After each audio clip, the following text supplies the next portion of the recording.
Sensationally silver, because you are. Welcome, everyone, to Sensationally Silver, A State of Mind, conversations with extraordinary, ordinary persons of age, people who are going to bring you information, inspiration, and validation. Join us.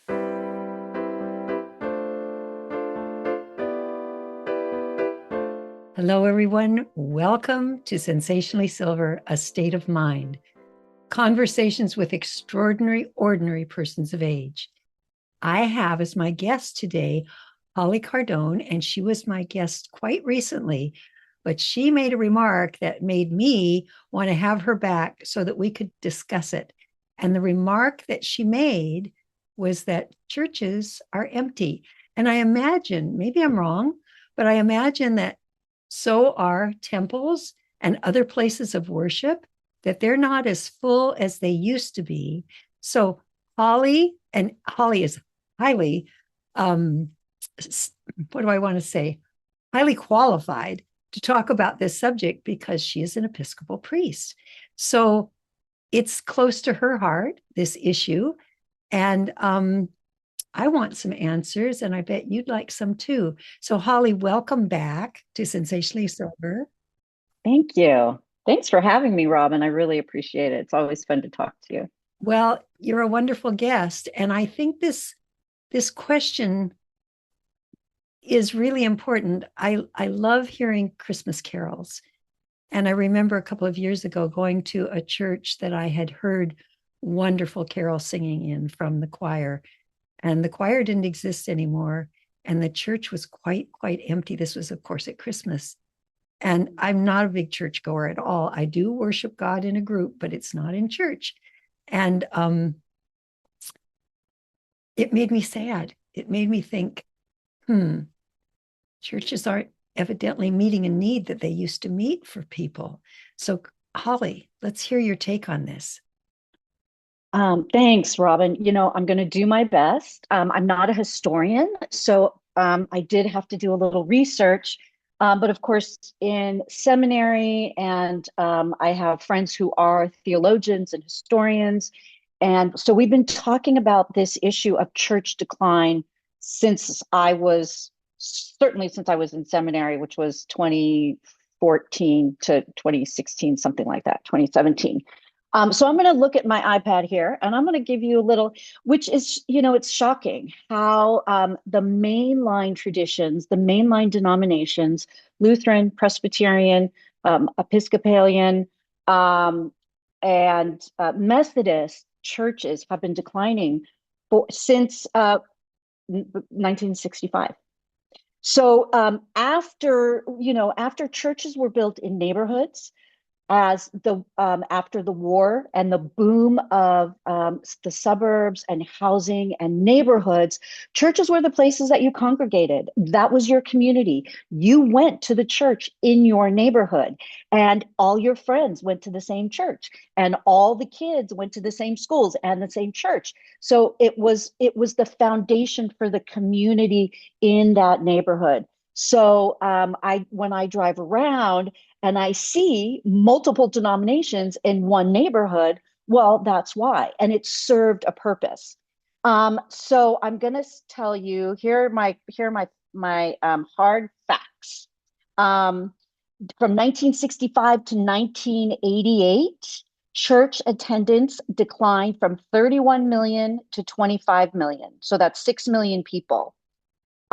It fell more to 21 million by 2005. And it's about 15% of American adults are now associated with mainline churches. 15%. So that's not very many. And that doesn't necessarily mean they're going every Sunday, right? No, right. Even the people, so it's really interesting, and certainly in my community and in the last 8 years that I've been ordained and working in churches, it's been really interesting because the other thing is that church membership in the Episcopal Church, we have the canons and constitutions of the Episcopal Church, and it's very clear what church membership is. And church membership is, and again, I didn't memorize the canons and constitutions of the Episcopal Church, but if you're a pledging member, so you're giving monthly, and that could be $25 to, $5 to $100, whatever that is. And you show up to church 3 to 5 times a year, and you take communion when you show up to church. That's church membership. So the other thing that people are doing is, so they're going to church less, but they're also exploring other denominations and other churches. So they might go to my church on one Sunday, but the second Sunday of the month, they might go hiking. And the third Sunday of the month, they might try the Buddhist temple down the street. And the fourth Sunday of the month, they stay home and have coffee. And then who knows, the fifth Sunday of the month is up for grabs. So people's attention is certainly is not as focused, and community is different. The meaning of community is different than it was in the 60s. And perhaps people are both more curious, and I don't mean this in a pejorative way, but less rigid about where they can find that spiritual connection. So they're looking in other places as well, just educating themselves or truly seeking or whatever, maybe without the feeling of possibly guilt or disloyalty, as much as just curiosity and again, a sense of seeking. Yeah. 100%. Those people are called the nones, Nones. They are a group of people that would identify themselves as spiritual, but not religious. And for what you said is right on. The rigidity of religious worship will keep people and have kept people out of the church, along with religious abuse, the lack of moral behavior, and all of the church scandals keep people out of church. They don't want to be told who to worship and how and what that looks like. And as you say, they're exploring all their options. There are so many, there's God, there's the architect of the universe, there's creator, there's source, and there are many paths to that connection. So, I think the disservice that church has done is to declare that there's one path and there isn't.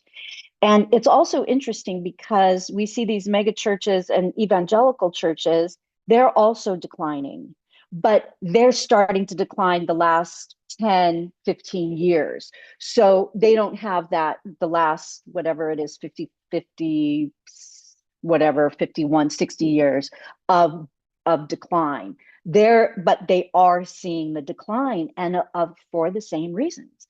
The lack of inclusivity, the rigidity of the teaching, the moral failures of their church leaders. And I mean, I'm not talking about like yelling at your kids. We're talking about sexual misconduct and financial abuse and all of these sorts of things. So yeah, I'm sure people walk around and say, well, why should I go to church? That's a really good question. Unless we have kind of innate need to worship whatever we worship in a group, which I seem to have, because that's very important to me, but I don't do it in church. And when you talked about the inclusivity, to me, even a greater push is the exclusivity, our way or no way. You either do it the way I kind of like to say the way we light the candles, or you're wrong. And it can't be a coincidence, Holly, that 1965 is when this decline began, right in the middle of everything changing in this country and really throughout the world. That was the revolution in consciousness. I know so well what it was like before that because I was born in 1945. And so I was a child of the 50s. And when the 60s came, things started blowing up, literally, figuratively. spiritually, emotionally, morally, you name it, everything, the movies changed, everything changed, everything changed. And the rebellion of that period in some ways was such a needed thing because things were getting more and more rigid and frozen. There were very good aspects to those years in the 50s, but some were, when we look back, appalling. And it needed blowing up. It needed change. But that freedom of choice in so many areas obviously began to be applied to church membership, church attendance, all of that. Yeah, I think, you make a really good point. And as you were speaking, I was thinking, it was right at that time as the church is declining, that was the misstep. There was no critical thinking about what's happening in the culture. How can we meet the needs of all of these young people who are feeling disenfranchised from wider American society, the way it was structured at the time, and the politics and all of the things? How can we meet them where they are? And ultimately, they found their own way to worship and be together in community that was based on a common goal and a common understanding. And it's really interesting too, because Jesus Christ Superstar came to my mind, and the way that show has depicted young people following Jesus and what that looked like. And of course, Jesus would have been at the Summer of Love, right? He would have been in the middle of Haight-Ashbury, and he would have been preaching and teaching and dancing with all the people. So because they're the people, they were the non-establishment. They were the outsiders. They were the ones that were excluded. And Jesus is always on the side of the marginalized and excluded, the excluded ones. But of course, we have, when we live in fear of things changing and that rigidity takes over, there is no room to explore and ask questions. Here is this entire generation of people who had this extraordinary spiritual experience, whether they were dropping acid or not, or smoking a lot of weed, or taking off their top and dancing at Woodstock, and nobody, and they're vilified. They're seen as dangerous, and Jesus was dangerous too.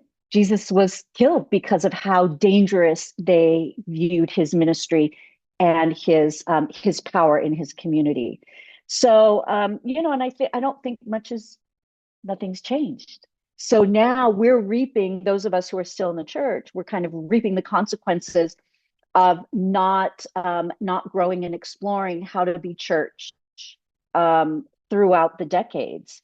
And I'm not sure if it's not too late. I don't know, because, of course, I don't have a crystal ball or one of those magic 8 balls I used to love so much, So it's going to be another interesting decade. You make a really important point, Holly, that idea of threat and the resistance to change because it feels so much like a threat. When I went to that church to hopefully hear these lovely Christmas carols, I noticed that everybody had hair the same color mine was. I mean, it was a very old group that were sitting there, and very, very few young people. And I remember there was that kind of attempt of having people play the guitar and sing and change the service. But the resistance in the basic congregation was tremendous to those kinds of changes. And actually, that was kind of a small movement in the direction of opening things up and letting the questions happen and seeking answers rather than having everything nailed down as already answered and you must buy this answer. So yeah, what a critical time for change. So now, Holly, if you had some wishes about what you'd like to see churches in general, the church you're affiliated with, do, what would they be? What are your ideas about how church can function effectively in these times? So I'm going to say this. Well, we'll see what happens. Um, I think my deep desire is that the property is sold because there's so much wealth in the property and it's not being utilized and it's a waste of money. And I would love to see churches or dioceses, mainline denominations sell their property and put their money where it's going to do the most good. And the building is not where it's doing the most good. And I was actually talking to someone, young woman, 30, maybe in her early 30s. And she loves the Episcopal Church. She had some emotional and spiritual religious trauma growing up in a more evangelical, fundamentalist denomination. And so she loves the social justice aspect of the Episcopal Church. And we have been very active in the civil rights movement, in the protesting the Vietnam War, in blessing of same-sex marriages, and then finally, being able to marry same-sex couples, et cetera, women's ordination. So we have a history of deep social justice involvement. And I know some churches that are pretty active with, food programs and homeless services and immigrant rights, et cetera. But more churches are not doing enough. And we're isolated oftentimes. Our churches are in neighborhoods where it's pretty, the lawns are manicured and the houses look really nice. So we're not in a neighborhood where we're actually reaching out to the people most in need. And doing something like my fantasy would be to sell the church and rent a storefront somewhere and open up a restaurant and then have people out of it, like do a social enterprise ministry, so that people coming out of incarceration or from treatment centers can learn a craft and learn a skill that is marketable so that they can earn money. And there is a restaurant in Denver that does this, pay what you can. They also feed people. So their ministry is pay what you can. So the people who can pay the most feed the people who can't afford food. But the people who can't afford that plate of food are welcome anyway. And that's church to me. And then you can close on Sunday night and you can sit around, like, as you said, with the guitar, and you can sing some songs and you can preach the gospel and you can read it and talk about the ministry of Jesus and the vision that you have for your community. Here's the problem. The problem is that and you learn this in seminary, really, and I've just learned over the years, I can't go in and say, this is what we're going to do, because it's the people. The people are the church. So the people have a say in what they want to do. How do you see church? And this is the rub, right? Because the people who are going to church like the church the way it is. The people who aren't going to church are not necessarily the ones that are going to be like, yeah, let's have a social enterprise ministry where we can feed people. They're already going to the shelters and being of service, or to cooking meals for people who are unhoused, or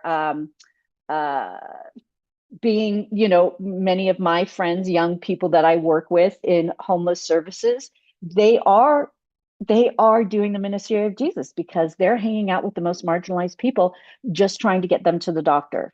So that's, and here's the other thing, and I think we can relate this to what we were talking about before, like our 12-step program philosophy, and that is, until we reach the bottom, until we bottom out on the way things are going, we're not going to change. And that's clear.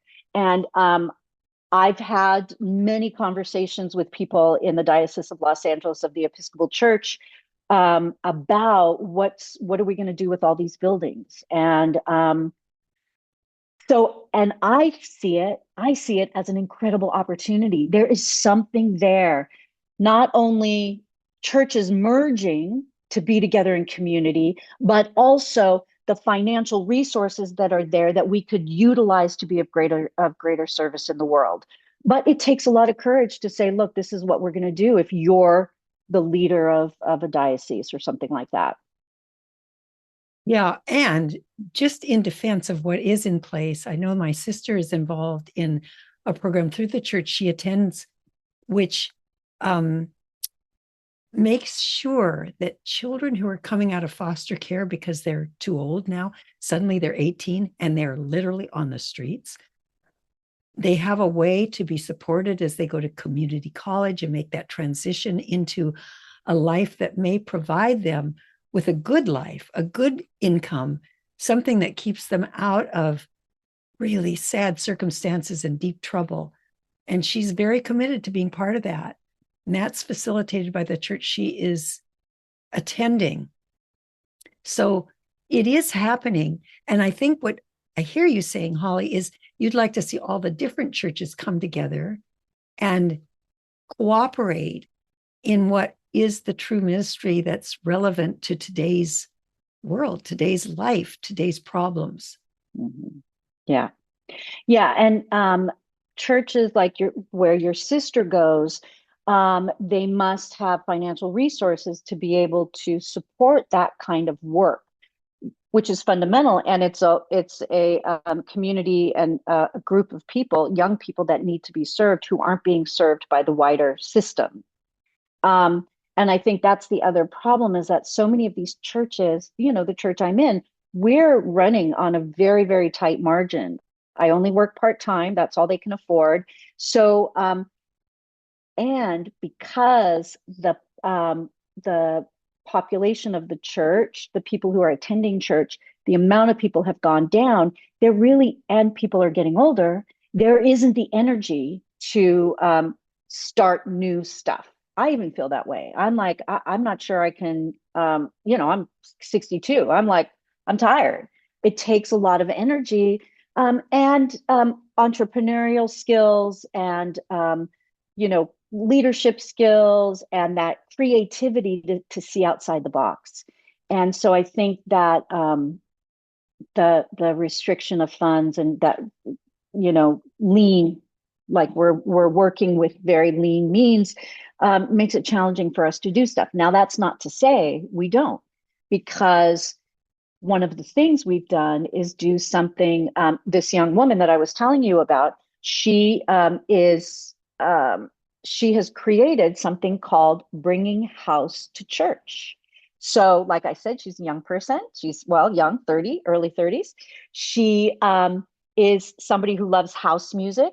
I don't know if you know what that is, but it's like electronic dance music. And there's a DJ.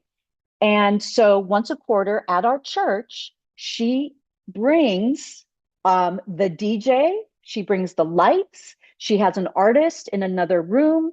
There's food, there's childcare, and that's what they do. And from 6 p.m. to 10 p.m., they dance in the sanctuary of the church. And that's their worship time.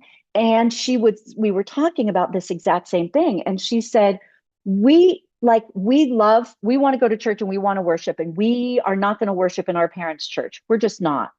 And the other thing she said, the other thing we want to do is to be of service in the world.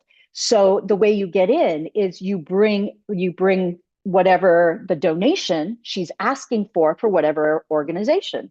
So the first time they did it, they got all kinds of hygiene products for students, unhoused students at Long Beach Community College. This last time in March, they did hygiene products again for families of people who had been detained by ICE and who are the breadwinners in their households, and they can't afford to go to the grocery store, or they're afraid of going out. And so my mentor he has a store in his church. And so he took all the hygiene products and he put it in his store, and his families that are in his church can come and go shopping and get what they need. And she said, that's what we want to do. because they also are into instant gratification. I want to see that what I'm doing makes a difference. So that's one way that we, even though we're small, we can open up our building for these other activities and organizations. So they were able to give us a small donation in I think December when they did it, and they weren't able to give us a donation this time, and that's okay, because it's just seeing people use the space in a way that's meaningful to them is is a beautiful thing. And the other thing that we've done is Thursday nights. I think it's the third Thursday of the month. It's a Native American drum circle. It's for women. I think the first time they did it in March, I think there were about 30 women there. They had lost their space, and it's women from all over LA County. And now they're converging on our little parish hall. And that's their church. They are doing sacred drumming. And the woman who's organizing it and, asked about the space, she is just gushing about how it feeds the souls of all the women there. And we don't charge them rent because they're not making money. They're just coming together with their drums and their sacred objects, and they're dancing and they're singing and they're drumming. So those are things that we can do. And that's how people are worshiping. So yeah, it's different. It's different. And I think in order to, get through whatever the next thing that's going to happen in terms of the wider church, we really need to be flexible and think outside of the box. So two things occur to me, Holly. One is you've got to hang on to a couple of buildings so that people have a place to come to. And the other is, and this is from knowing what my sister is doing, older people have tremendous life experience and they have a knowledge of what they're good at. My sister is really good from her career at finding resources. And there are monies, if you can find them, for lots and lots of good works. But you've got to be like a detective. You have to know where to look and how to make that happen. And she brings that to what she volunteers at her church. So if a person who's listening, any of you who maybe aren't affiliated with any church, but you've got a kind of a burning desire to do something for this group of people or offer this service or whatever, churches may be a place to contact to say, I can make this happen, or my friends and I can bring this to your space here and help you provide this for the community. I know that being of service is the best experience we can have. I mean, it is the ultimate gift that we give ourselves because it feels so good to be of help. It doesn't mean you're demanding that someone accept your help. It just means you're making it available to someone who needs it and wants it. That's the key, not hitting somebody over the head with it. You need to do this or you need to have this, but inviting, this is available. Please come if you'd like to. And that's so rewarding. We need rewards as we get older because we sometimes feel marginalized by the community and by the society that we're part of, but kind of not so much part of anymore because we're old and we become invisible. So this is a way to build our own self-esteem and also leave a legacy of service added on to whatever we did before this part of life. Yeah? Absolutely. And I think that's what gives, I know the people, the community that I'm a part of in Long Beach, that's what gives people meaning, is being of service and community and connection. So, for example, we have a group of men and they've been at the church a long time and they're really good friends.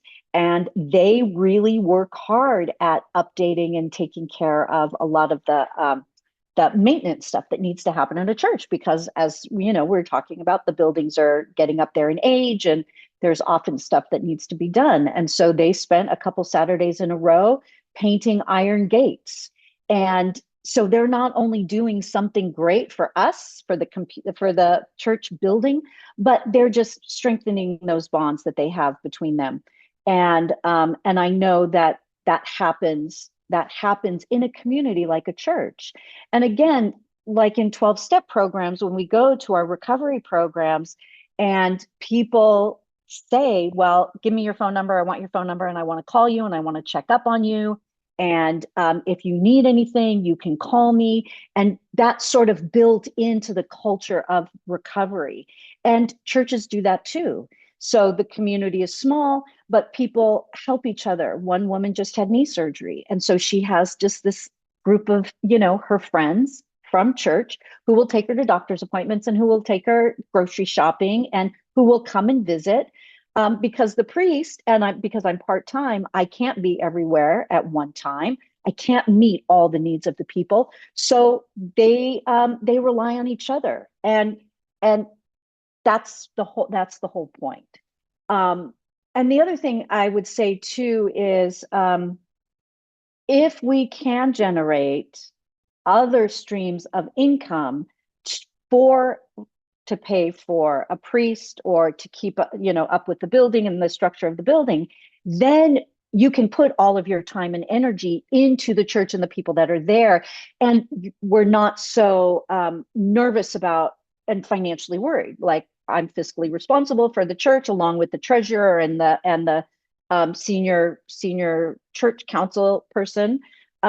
But it's a lot of anxiety, and I know it causes them a lot of stress. So if we can generate other income streams, and churches are doing that. So my mentor, he has 2 preschools. He works at 2 different churches. The preschools at the church fund all the work that's happening at the churches, which are food ministries and immigrant rights ministries, and like this store that he has. And the preschool is a secular preschool. This is kind of a sticking point that people have a hard time, that hoop people have a hard time jumping through, which is, it's a secular preschool because we want everybody there. We want the preschool full. And the preschool parents are exactly the people who are not going to come to church. So there's this idea that, well, if we have this preschool, people will come. But that's not what that's for. That is generating income. It's certainly a service in the world that parents need. And also it funds this wider ministry. So then you're not so concerned about how many people are coming to church. And there's another church up where I live in La Cañada. The pastor there did the same thing. He's like, I'm good because I can pay attention to what's happening in the church because I have a preschool that's generating the income to keep the whole thing going. So that's another sort of outside of the box way of keeping the church alive without all of that financial anxiety of how are we going to pay our taxes and all that stuff. I also noticed, and I'm sure everyone else who's listening or watching this has noticed, that so many churches have on their boards telling about what's going on there, foreign languages. They are inviting other kinds of religions to come in, which is really beautiful. So there's sort of a natural breaking down of those barriers and opening the doors wider, integrating this community, and maybe getting people to talk to each other that might not otherwise, just spreading the goodness, spreading the service.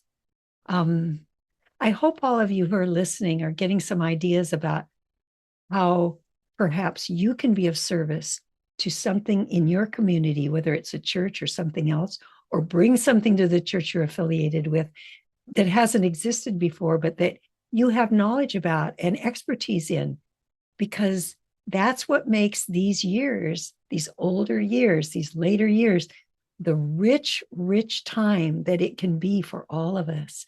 So, Holly, we're going to stop now. I am so grateful to you for talking to us about your personal experience in this area and being willing to kind of go out on a limb and say how you wish it would be. I think you've probably been both of service and a rule breaker much of your life. And I love that combination. I just love it. So thank you for being here. And thank you to all of you who have joined us today. I hope this has sparked all kinds of ideas for you. So bye for now. Thank you, Robin. Bye. Great news, everybody. Our premier hair care product line, Sensationally Silver, is now available on Amazon. You can order it so easily, you can get it so quickly, and you can be so sensationally silver. Sensationally silver, because you are.